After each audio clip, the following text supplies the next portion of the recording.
E aí, pessoal, sejam muito bem-vindos ao canal do Grupo PET. E hoje a gente está aqui para ter uma conversa com o ex-petiano Gessé Augusto sobre intercâmbio. Bom, boa tarde, pessoal. Como o Eduardo falou, eu sou o Gessé. Bom, eu fui membro do PET de 2013 a 2016. Eu fiz engenharia mecânica em Ilha Solteira, né?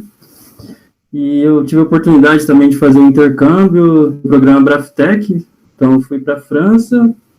E, bom, atualmente eu finalizei a graduação e eu estou fazendo um mestrado em engenharia mecânica também, aqui na Unesp de Ilha.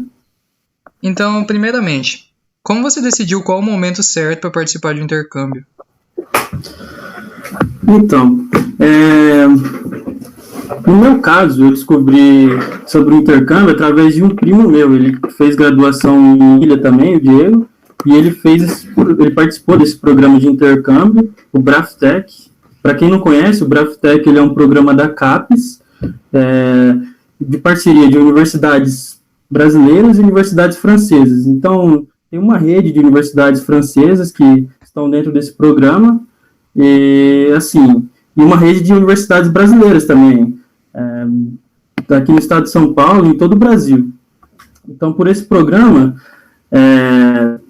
eles têm algumas modalidades diferentes, mas geralmente o intercâmbio varia de 1 a 2 anos. Então, você cursa uma parte da sua graduação no exterior. Como meu primo ele tinha feito já, ele comentou comigo sobre esse intercâmbio. Desde quando eu entrei na faculdade, eu já sabia da existência desse programa. Então, assim, eu já me interessava por isso e eu comecei a me preparar desde o primeiro semestre já.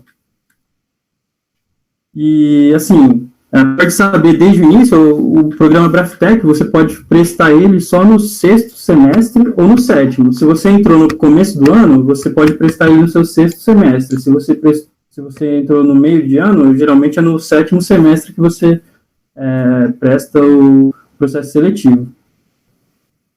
E como foi o processo com a Unesp para você conseguir o intercâmbio? Então, o processo seletivo com a Unesp ele funciona da seguinte forma. Como eu falei, você pode prestar ele no 6º ou 7º semestre, e aí então você se candidata no seu 6º semestre ou 7º, e eles avaliam três quesitos. O primeiro é a questão do idioma, né, o idioma francês, que é o que pesa mais para o processo seletivo. O segundo é seu currículo acadêmico, então, o seu CR. E o terceiro, uma entrevista. Se eu não me engano, o peso dos 3 quesitos era 60% para o idioma, 30% para o currículo e 10% para a entrevista, que você faz no dia da sua prova de idiomas. Pode variar um pouco de edital para edital, então é sempre bom ficar de olho.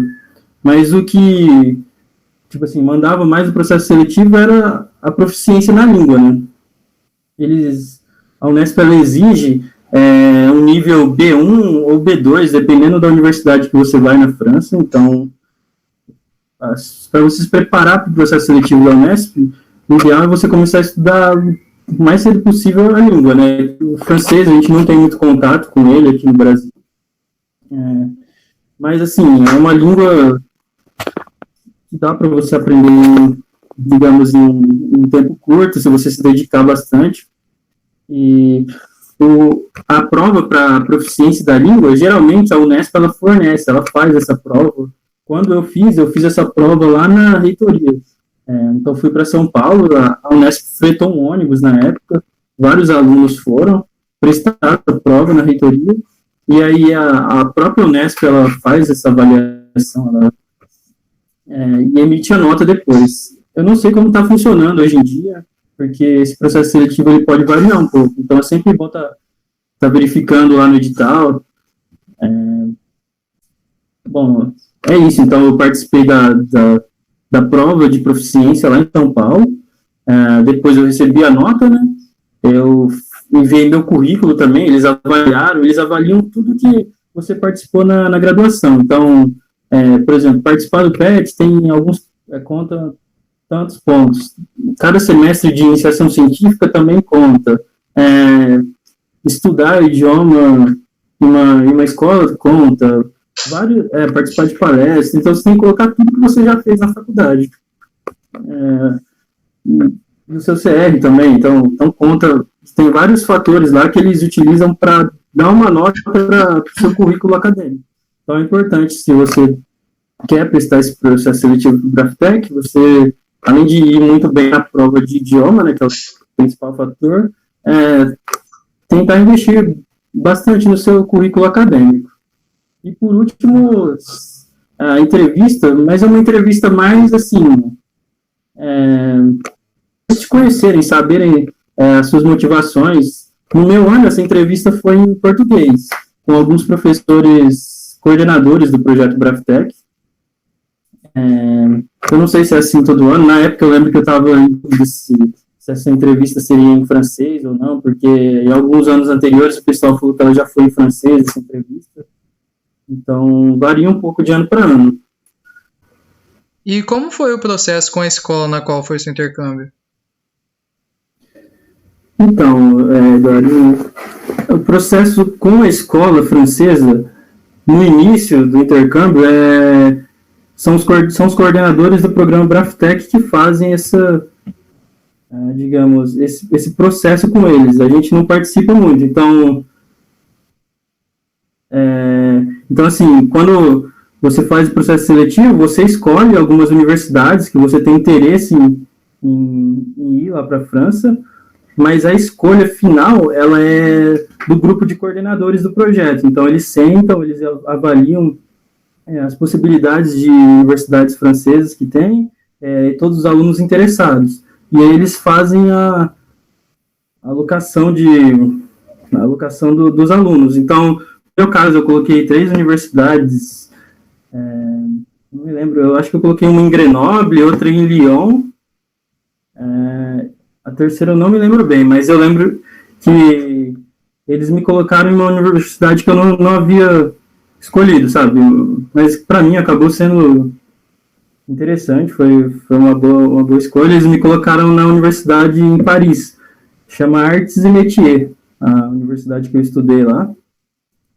Então eu fiquei morando ali 1 ano e meio na Universidade Arts et Métiers em Paris. E quanto tempo de planejamento e preparação você levou para realizar o intercâmbio? Então, essa é uma pergunta boa. Como eu já sabia da existência do programa desde cedo, eu comecei a fazer cursos de francês. Eu diria assim que tempo de preparação foram uns 2 anos, né? Porque desde o início da faculdade eu já comecei a procurar curso de francês.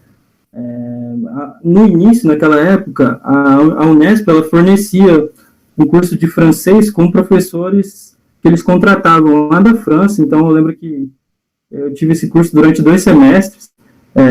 A Unesp contratou uma professora francesa, ela veio para o Brasil, ela ficou aqui em Ilha Solteira 1 ou 2 semestres, e ela dava aula para quem estava interessado no projeto. Então, foi muito bom, porque a gente conseguia fazer esse curso com francês e sem custo nenhum. A Unesp ela bancava isso, né? Mas assim, depois de um tempo esse programa foi cortado. Eu acho que hoje em dia, não sei se existe mais, mas é sempre bom procurar. Eu lembro também que tem um curso do I3E de francês, bem interessante, que são alunos que já fizeram intercâmbio lá para a França. Eles estão na graduação, eles dão aulas de francês. Então é muito bom, porque além de você estar aprendendo o idioma ali, você já tem um pouco de experiência da pessoa que foi para lá. E depois desse curso de francês, na Unesp, eu lembro que eu fiz um curso também com um aluno que ele tinha feito intercâmbio, o Lucas. Foi um curso por fora da universidade. E eu acredito que esse curso eu fiz ele por um semestre, se eu não me engano.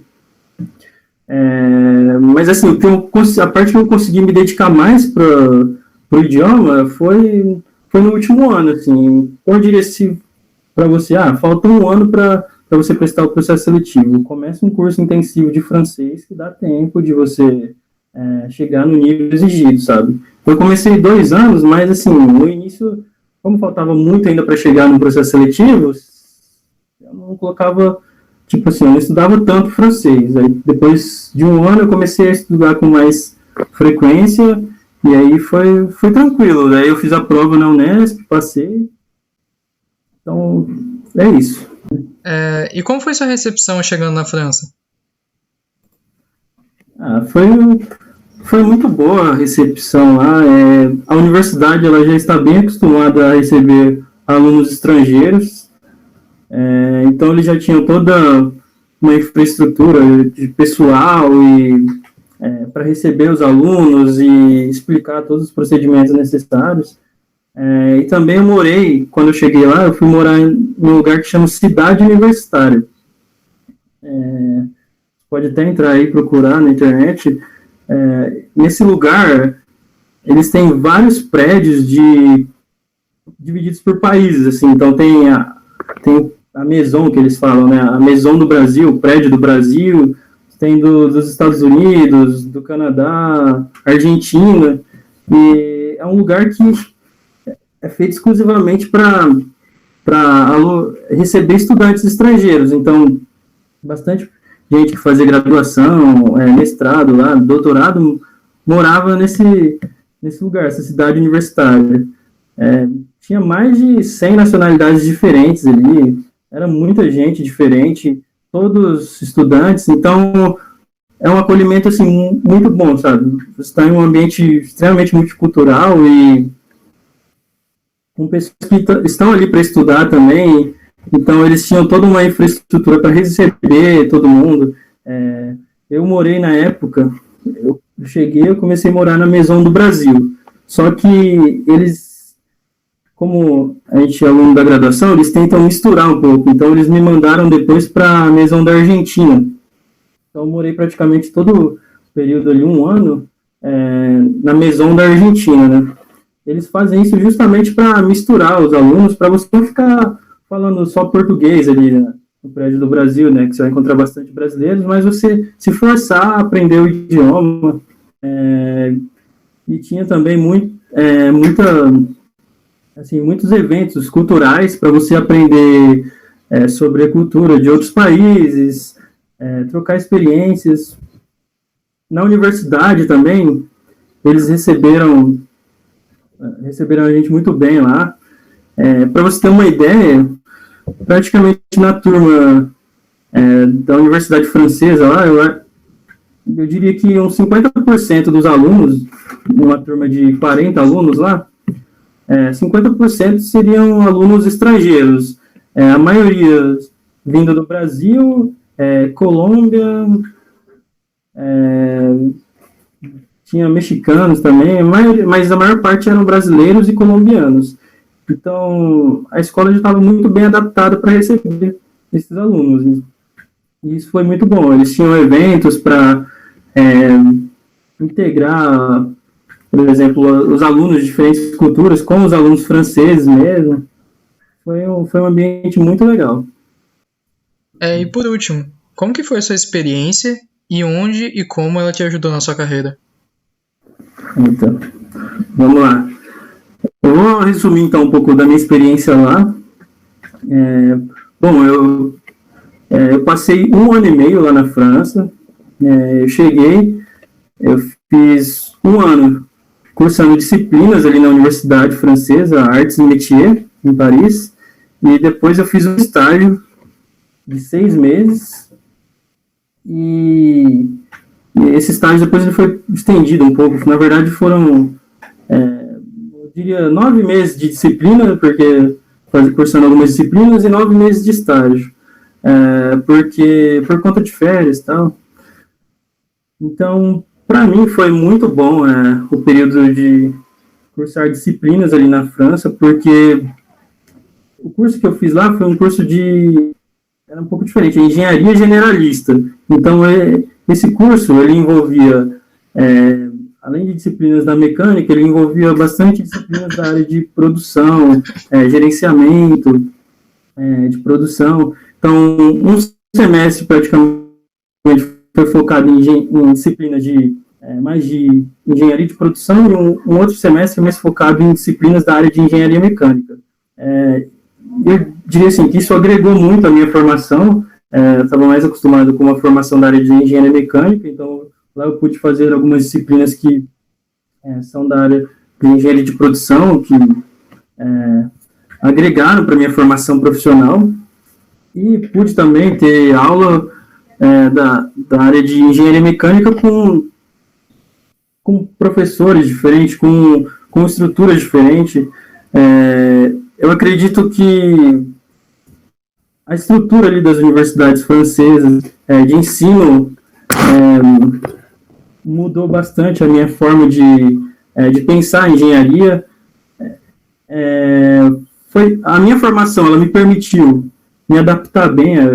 Um dos grandes medos, assim, no início do intercâmbio é você, nossa, será que minha formação vai ser suficiente para chegar ali, conseguir tirar nota, passar nas disciplinas, aproveitar bem o tempo?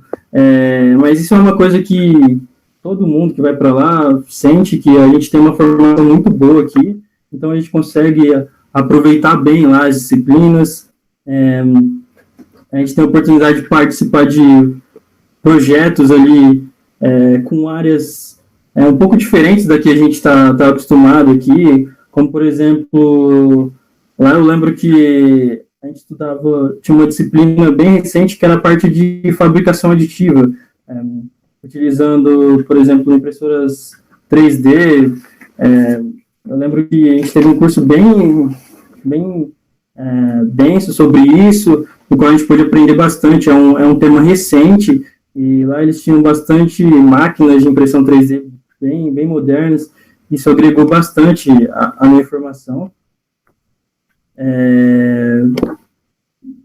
Bom, acho que na parte de formação acadêmica, assim, é evidente o quão isso vai agregar para você. Você vai ter contato com pessoas que tiveram uma formação diferente da sua, e isso vai te ajudar a pensar de maneira diferente a engenharia, né? Lá a gente tem muitos projetos, assim, práticos que a gente tem que desenvolver em grupo. Isso foi bastante interessante. Trabalhar com pessoas de diferentes países ali, isso te dá uma autonomia, uma visão um pouco diferenciada, eu diria. A segunda parte, que eu acho que me agregou muito também, foi a questão do estágio que eu fiz lá. Eu pude fazer um estágio em uma empresa que se chama CoreWave. É uma empresa que desenvolve bombas cardíacas. Ela desenvolve uma bomba cardíaca baseada em uma tecnologia um pouco diferente, uma tecnologia inovadora, para pessoas que têm problemas de insuficiência cardíaca, do gênero. Então, é uma empresa que estava criando um produto novo, eles estavam desenvolvendo essa bomba do zero, e, inclusive, essa empresa surgiu de uma ideia de pesquisa dentro da Universidade Artes e Métiers, e eu tive a oportunidade de participar dentro dessa empresa, desse desenvolvimento. Era um ambiente bem multicultural também, a gente tinha pessoas de diversos países, dos Estados Unidos, França, Colômbia, e era um ambiente assim, que envolvia muita pesquisa e desenvolvimento, porque como o produto, que era uma bomba cardíaca, estava em desenvolvimento, a gente se deparava com diversos problemas no nosso dia a dia, que a gente tinha que procurar soluções novas, fazer uma pesquisa e desenvolver solução para aquele problema. E isso, digamos assim, me influenciou muito para seguir para a parte de pesquisa que eu estou fazendo agora, né, o mestrado. Eu pretendo fazer o doutorado agora. Eu diria que esse estágio me influenciou bastante para isso, para querer trabalhar nesse ambiente de pesquisa e desenvolvimento na área de engenharia. Além disso, no meu caso agora, eu estou finalizando o mestrado e apareceu uma oportunidade para fazer o doutorado na França. que me ajudou muito foi esse período, essa experiência que eu tive lá, porque eu já sabia o idioma, já sei como funciona o sistema lá. Então, quando apareceu a oportunidade, eu enviei meu currículo, eles marcaram uma entrevista comigo, eu fiz a entrevista, como eu já domino francês, eu fiz essa entrevista em francês, eu acredito que isso foi um diferencial para eles também. E aí eles resolveram me aceitar. E agora eu estou novamente fazendo o processo para conseguir o visto, para ir para lá, então eu planejo em outubro retornar lá para a França, fazer o doutorado. Vai ser em uma outra cidade, em uma outra universidade, mas, assim, toda a experiência que eu já tive lá na França ajudou bastante, contribuiu para essa nova oportunidade que apareceu para minha carreira. Então, eu queria agradecer. Muito obrigado, Gessé, por passar um pouquinho do seu conhecimento para a gente. Espero que o pessoal que esteja assistindo tenha ficado motivado e mais ciente do que se trata o intercâmbio pela faculdade. E é isso. Bom, eu agradeço a oportunidade de compartilhar essa experiência com vocês. E, assim, é difícil passar todas as informações do intercâmbio, mas se vocês quiserem vir me perguntar alguma coisa mais específica, eu puder ajudar em alguma coisa, eu vou deixar meu contato aí com você. Se você puder estar passando para o pessoal, pode mandar uma mensagem no WhatsApp mesmo, ou um e-mail, e eu posso tentar ajudar no que eu puder.